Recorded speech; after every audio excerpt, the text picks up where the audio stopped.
Kate nervously stuffed her things in her bag. Her phone rang, making her jump. She stared at it for a second, then kept packing with a determined frown.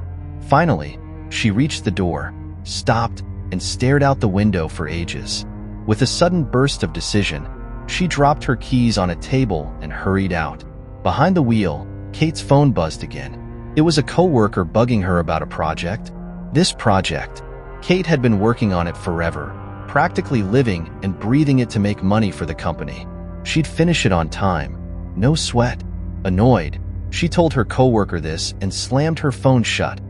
A little too hard, because her coffee cup went flying. Bending down to pick it up, Kate blinked. When she opened her eyes again, she was sprawled on the ground in a spooky forest, all colorful leaves and mist. Ouch! Her face and hands were throbbing, and she couldn't remember a thing. How did she even get there? Shakily, Kate got to her feet and looked around. A creepy noise made her spin. A guy in a mask and weird suit was pointing a gun at her. Bang! The world went dark. Kate woke with a gasp, back in the same spot. The masked guy was coming closer again. Thinking fast, Kate pretended to be dead. It worked. The guy wandered off, but then another one showed up, also in a mask and suit. He said they'd been waiting for her. Confused and scared, Kate grabbed a gun from his pocket and fired. Big mistake. The other masked guy grabbed her neck, squeezing tight. Kate struggled, but the world went blurry again. She heard a click and braced herself for another shot. But then, a new person appeared. He yelled at Kate to run. It was dangerous.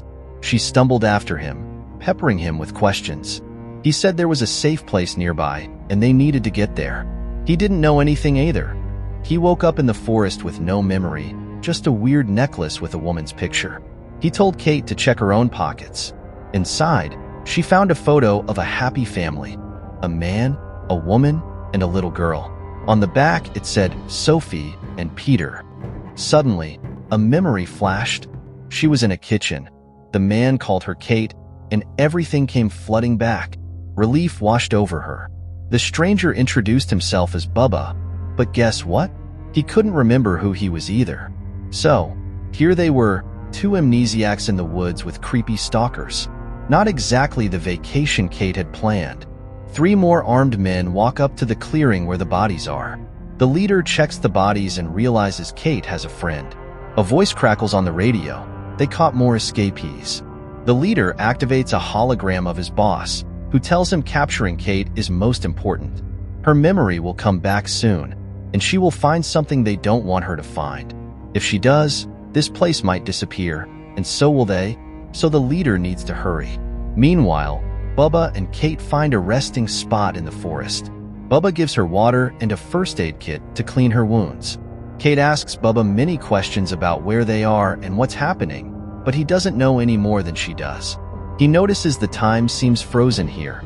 Kate checks her watch and sees it's true. She thinks they might be part of some experiment, and Bubba agrees it's a possibility. He feels a strong connection to a woman he thinks is his wife, but doesn't know where she is or if she's involved. The photos in their pockets must be there for a reason. Suddenly, Kate's head hurts again. She has a memory flash. Arguing with her husband, the road, the coffee cup falling, a car in front, then darkness. She realizes she was in an accident. Bubba also has a memory flash, a wrecked car and smoke. He knows where it might be. Kate wants to find it, but Bubba wants to explore the area first. He gives her a gun and points her in the direction of the wrecked car. They agree to meet back in a few hours and separate. Kate walks through the woods and finds another hidden camp. She searches it and finds a water flask and a cell phone. She tries to call someone, but it doesn't work. She sits down and starts looking through the phone. Suddenly, she realizes the photos and videos in the gallery are of her family. She remembers walking with a happy girl in a park and feeling completely happy. In one video, her father asks her to fix things with her husband because he loves her and worries about her. Suddenly, Kate hears footsteps and sees a man in a suit. She hides before he finds her, but leaves the phone behind. The surprised man finds the phone and examines it. Kate shoots him and takes his protective suit and ammo. Now disguised as a soldier, she soon reaches a clearing and sees a horrifying scene. soldiers executing 4 civilians. The leader contacts his boss again, who approves killing the escapees but insists they find the woman. If Kate's memory returns, her captors will be in trouble.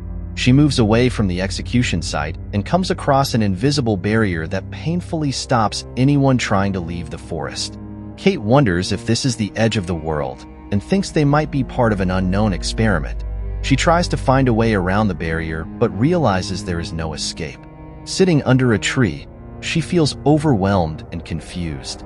Her head hurts again, and past memories flash before her eyes. Suddenly, she hears someone telling her to wake up. Kate stands up and walks in a different direction, dropping the family photo. Militants find the photo and figure out where she went. Kate reaches a partly destroyed house, but a flying drone blocks her way. She waits for it to leave, then enters the building. She walks down a long hallway, checking rooms, and climbs to the 2nd floor. Suddenly, Bubba appears and shoots a militant behind her, but another enemy appears and injures Bubba, who dies in Kate's arms. He asks her to leave because her exit is nearby, and she can escape, unlike him. Kate says goodbye and moves on. She shoots several militants and keeps going.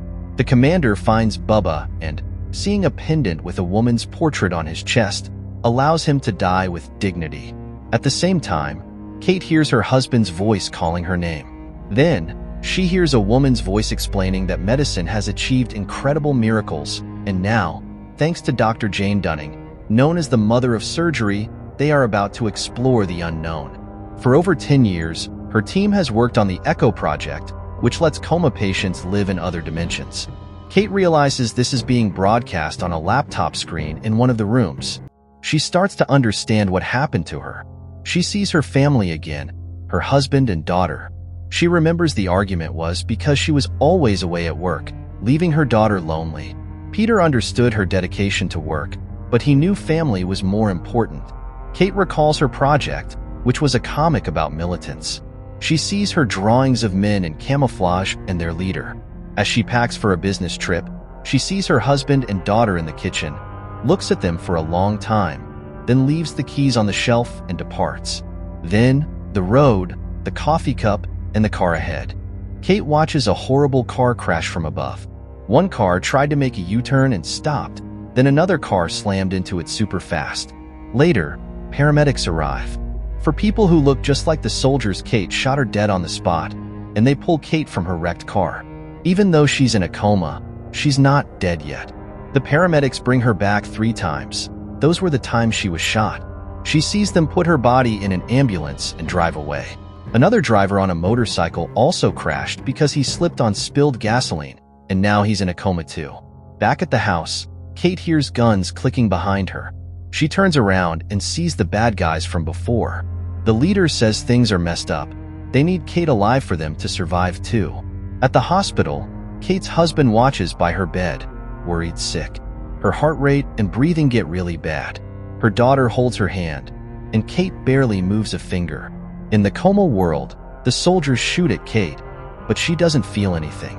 She calmly shoots back and walks on. Outside, she sees the same foggy forest, but now there's a beautiful bridge.